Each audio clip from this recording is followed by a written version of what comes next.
Hari ini saya akan membahas analisa fundamental Kimia Farma atau dengan kode saham KF kuartal ketiga tahun 2020.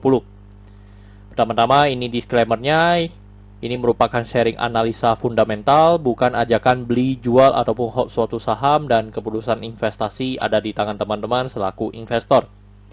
Yang ketiga, dari analisa fundamental ini bisa dijadikan referensi untuk analisa saham-saham yang teman-teman miliki. Yang pertama-tama kita masuk dari bisnis modelnya. Untuk Kimia Farma ini bergerak di bidang usaha industri farmasi dan makanan. Untuk sumber income-nya berasal dari penjualan produk farmasi dan makanan. Untuk segmen usaha atau marketnya untuk di Indonesia. Terkait kasus hukum, saat saya melakukan analisa ini, saya tidak menemukan adanya kasus hukum yang terkait dengan Kimia Farma. Tetapi saat saya search, memang saya menemukan adanya kasus hukum oleh oknum dari Kimia Farma saat melakukan rapid test, melakukan pelecehan. Terus itu dibawa oleh Kimia Farma ke ranah hukum. Terus kepemilikan sahamnya dimiliki oleh Bio Farma sebesar 90,02% dan masyarakat sebesar 9,98%. Oke teman-teman, kita masuk ke dari segi revenue-nya atau pendapatannya. Jadi teman-teman bisa lihat dari 2014 sampai 2019 konsisten yang mengalami kenaikan dari segi revenue untuk Kimia Farma ini. Dan di kuartal ketiga pun kalau kita bandingkan dengan 2019 dengan 2020 mengalami kenaikan 1,4% dari segi pendapatannya. Tetapi kalau kita setahunkan dengan asumsi kuartal keempatnya memiliki kinerja dari kuartal ketiga, maka sampai akhir tahun mungkin mengalami penurunan 0,7%. Dari segi net profitnya, teman-teman kita lihat 2014 sampai 2018 selalu konsisten mencetak laba, tetapi entah kenapa di 2019 yang dimana pendapatannya naik, tetapi dari net profit mereka mengalami kerugian. Terus kalau kita bandingkan dengan kuartal 2019-2020 mengalami penurunan 11%. Terus dari segi asetnya teman-teman juga bisa lihat di 2014 sampai 2019 di mana segi asetnya 2018 ke 2019 mengalami lonjakan cukup signifikan ya. Dan kalau 2019 dengan 2020 mengalami penurunan 3,6%. Dari segi hutangnya juga cukup sama ya teman-teman, dan 2019-2020 mengalami penurunan 1,3%. Dan dari segi modalnya juga sama teman-teman, karena 2019 rugi maka 2020 punya modal juga mengalami penurunan ya, dan mengalami penurunan 6,9%. Oke teman-teman, ini adalah summary laporan keuangannya dari tahun 2014 sampai 2020. Dan di sini saya akan banyak membahas tentang rasio keuangannya. Yang pertama kita lihat dari NPM atau net profit marginnya. Untuk di 2020 ini hanya di sekitar 0,53%, which is ini sangat kecil ya di NPM ya teman-teman. Tetapi kalau kita bandingkan dengan 2018 ke bawah, 2014 sampai 2018 memang rata-rata untuk NPM-nya di sekitar 5% ya teman-teman. Dan untuk kalau di 2019 kita tidak lihat karena minus ya teman-teman. Terus dari NPM yang kecil ini maka membuat EPS-nya juga kecil, yaitu di 9 saja. Kalau dibandingkan dengan sebelumnya memang rata-rata di 40 ke atas ya teman-teman. Terus dari 9 ini membuat pernya menjadi 361,29. Jadi 361 ini disebabkan juga karena harganya yang naik signifikan, dan yang kedua memang EPS-nya yang sangat kecil, maka membuat pernya sangat tinggi. Terus dari segi book value-nya teman-teman bisa lihat untuk harga Kimia Farma ini sekarang di 1232 untuk book value-nya, dan kalau harga sekarang di 3200 maka kita bisa mendapatkan PBV-nya di 2,6 kali ya teman-teman. Kalau kita bandingkan dengan sebelumnya yaitu di 2014 sampai 2018, maka memang 2,6 kali ini memang paling kecil ya dibandingkan memang 2015 yang itu di 2,62 ya. Terus dari segi DER-nya kita bisa mendapatkan untuk DER-nya di atas 1 ya, 1,57, which is ini juga kurang bagus ya kalau dari pandangan saya, yang dimana DER-nya sudah di atas 1. Tapi kalau kita lihat dari sebelum historinya juga di 2016 sampai 2019 sudah di atas 1 dari segi DER-nya. Untuk dari segi ROE-nya di 0,72%. Kalau kita bandingkan dengan 2018 ke bawah memang rata-rata juga di atas 11% ya.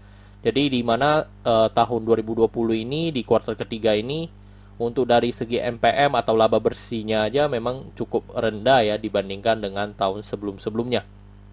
Dari segi ROA di 0,28%. Oke teman-teman, saat video ini dibuat untuk harga Kimia Farma di 3.200, dan dari analisa fundamental saya bisa mendapatkan nilai intrinsiknya di 1.250. Jadi memiliki margin of safety minus 61%. Dan teman-teman, untuk intrinsic value ini tidak saya tambahkan dengan yang dimana KF ini atau Kimia Farma ini ditunjuk oleh pemerintah sebagai nanti yang akan mendistribusikan vaksin ya ke Indonesia ya. Dan itu akan saya jelaskan di kesimpulan ini. Yang pertama adalah dari produk dan jasa. Produk dan jasa saya berikan status oke ya teman-teman, yang dimana saya bisa melihat perusahaan ini mampu bertahan 5-10 tahun ke depan. Yang kedua adalah ini adalah negara punya ini, perusahaan negara.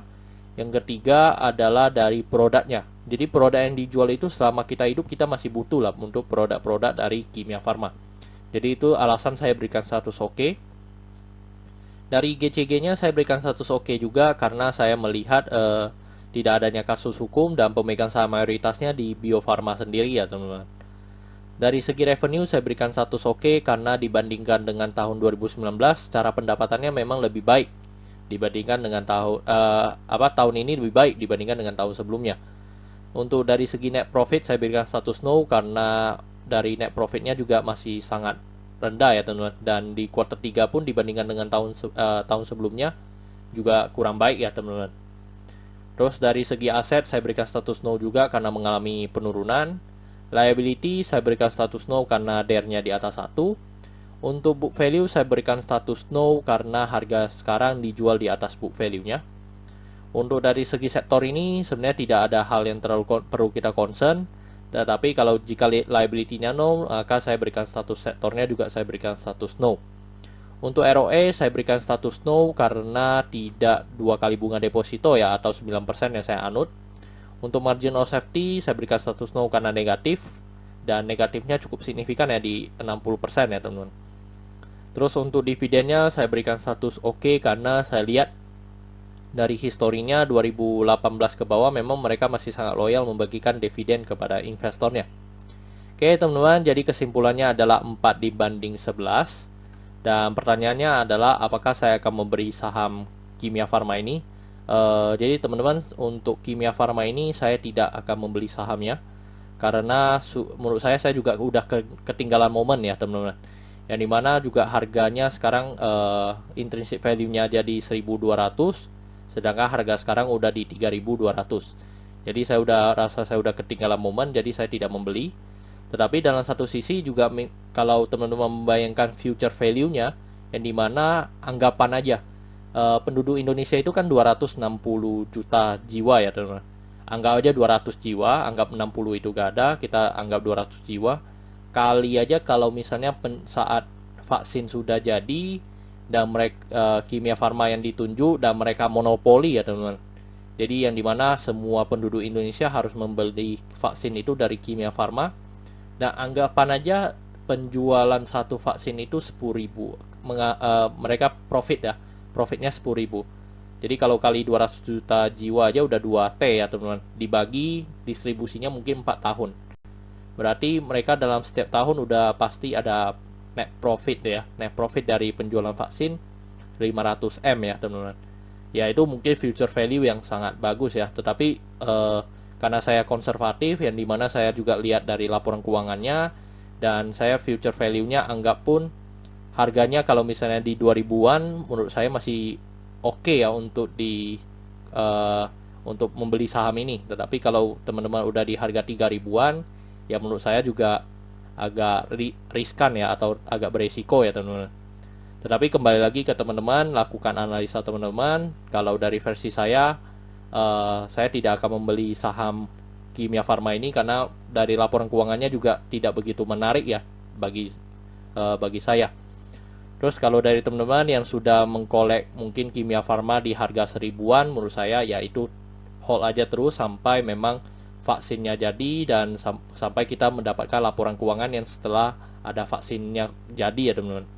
Oke teman-teman, saya rasa cukup sekian untuk video kali ini. Jangan lupa untuk like dan subscribe. Jangan lupa juga untuk follow saya di Instagram saya di Royken13. Dan jika teman-teman ada kode saham yang ingin saya buatkan analisa seperti ini, silahkan tinggalkan di kolom komentar untuk kode sahamnya. Oke teman-teman, see you in the next video. Bye-bye.